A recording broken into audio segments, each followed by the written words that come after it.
phony at the mic. Quiet, numbskulls. I'm broadcasting. The Doctor of Discernment is now online. You know, much like my show, in that it's a local reaction to things that are happening on a federal level.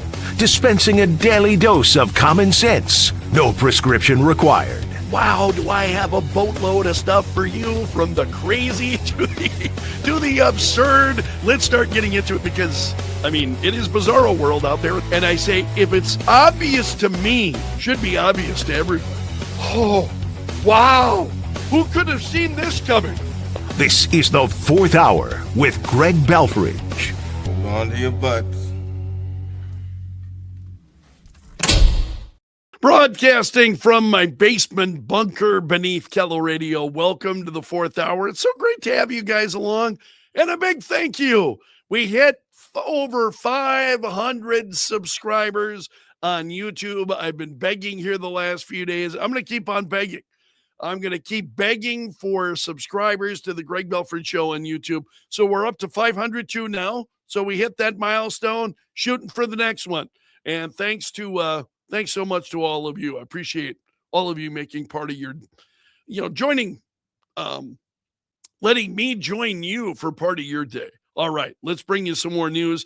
The FBI has made an arrest in that January 6th pipe bomb probe. Suspect has been arrested, not named at this point. No, wait. He was named now. Fox News was reporting just as I was getting off the air that he had not been named yet.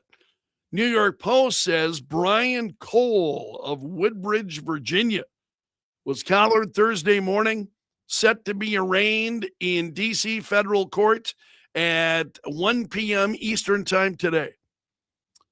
So and there are a lot of photos. New York Post has got more on this story. Surveillance footage showed a person carrying a backpack, wearing a gray hooded sweatshirt, along with a mask and gloves and so on. He had viable explosive devices. He put them at both Democrat and Republican headquarters or I should say offices. So both Democrat and Republican offices on the night of January 5th, 2021. Trying to see if there's anything else that we can learn about him at this point. A lot of New York Post has got photos of the devices and so on. So they've been looking for this person for quite a period of time.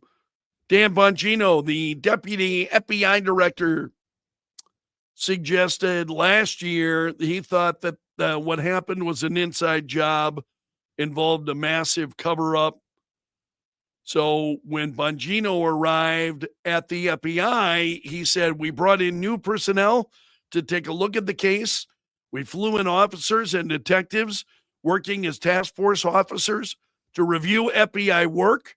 We conducted multiple internal reviews, held countless in-person other meetings, so on. So it seems like they're making progress. So someone has been arrested for those pipe bombs, and that has been ongoing for some period of time.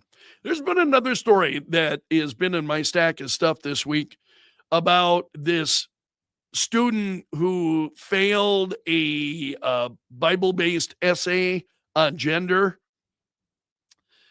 She's a student at the University of Oklahoma. She flunked a Bible-based essay on gender that was assigned by a transgender instructor. And so she flunked it, received 0 of, I think, like 25 points for it. So she has now filed a discrimination complaint with the school last week after she was given an F for arguing in her psychology class paper that belief in multiple genders was demonic.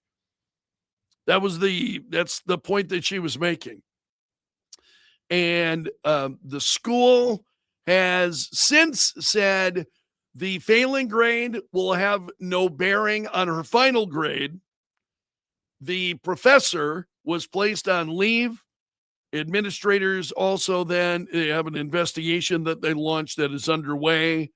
Um, this is a transgender grad student who had graded her paper and asked students to write a 650-word response to an academic article that weighed whether conformity with gender norms was associated with popularity or bullying among middle school students. And she said,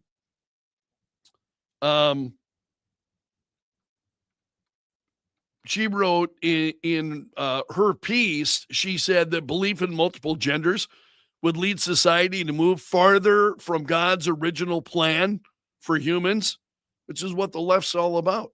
They want to move away from God's. That is what leftists are totally on board with that. And she says, I live my life based on this truth, firmly believed that there would be less gender issues and insecurities in children if they were raised knowing that they do not belong to themselves, but they belong to the Lord. Now, whether you agree or disagree with this, you have got to appreciate what she's saying. These are her beliefs. Now, I happen to believe, I happen to agree with her. Those are my beliefs as well. I also understand that there are a lot of people who will disagree, who will they look at things differently. That's all right.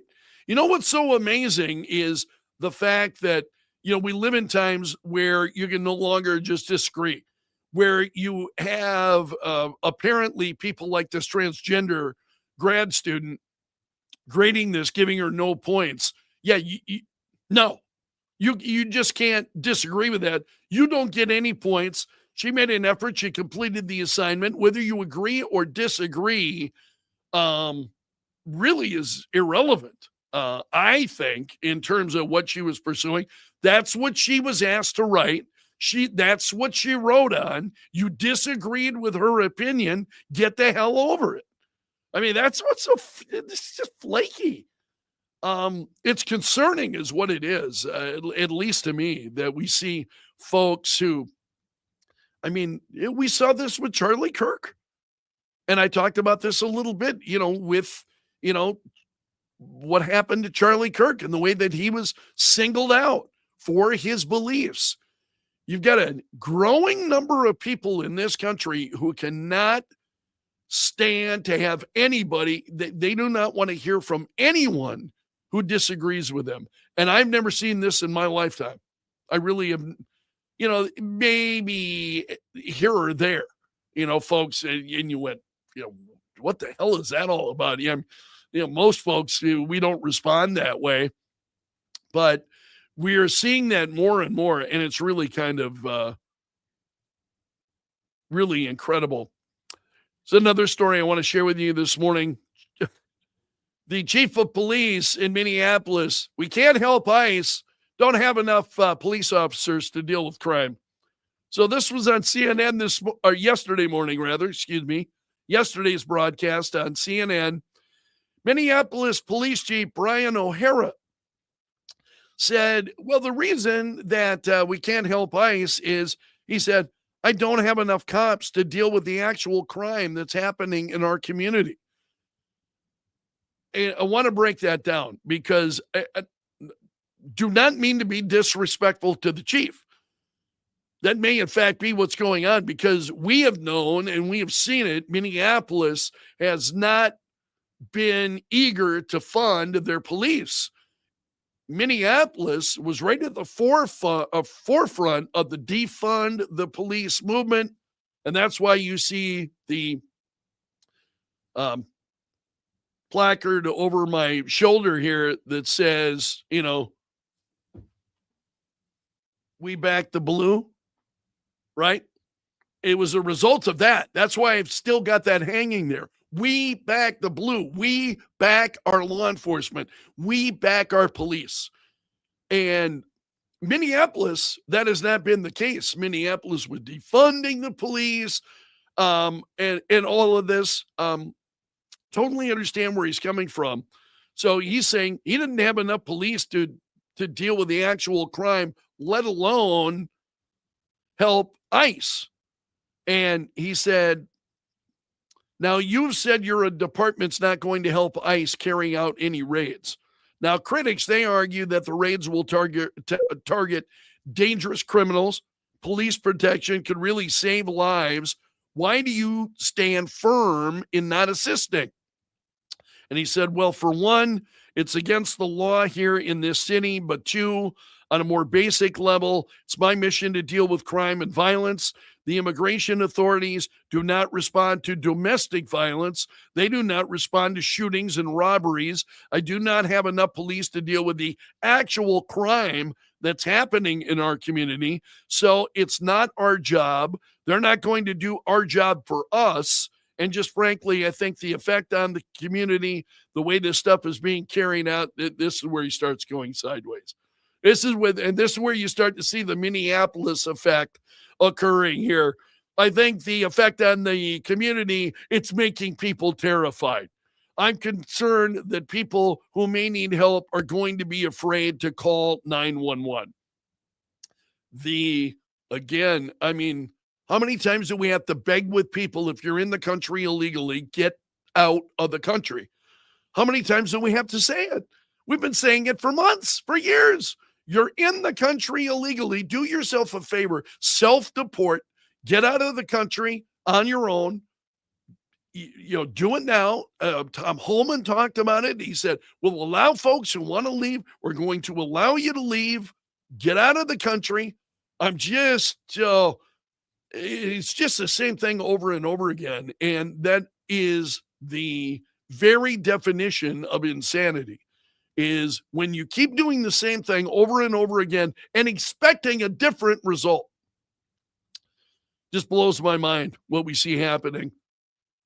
All right. Also this morning, Senator Joni Ernst of Iowa talking about DOJ. She has been solidly behind DOJ and efforts in Congress in particular. And so Senator Ernst was on Breitbart's Alex Marlowe show yesterday. And Ernst said, DOJ is here to stay. And I've already been approached by a fairly new member of the Senate and said, I love working on DOJ. I would love to fill your shoes as you're exiting the Senate. So she's got a couple of years left, I think, in her term before her term in the U.S. Senate actually comes to a conclusion. But she is saying others in the body want to continue the work that, the DOJ committee, Elon Musk, Joni Ernst, a number of others as well.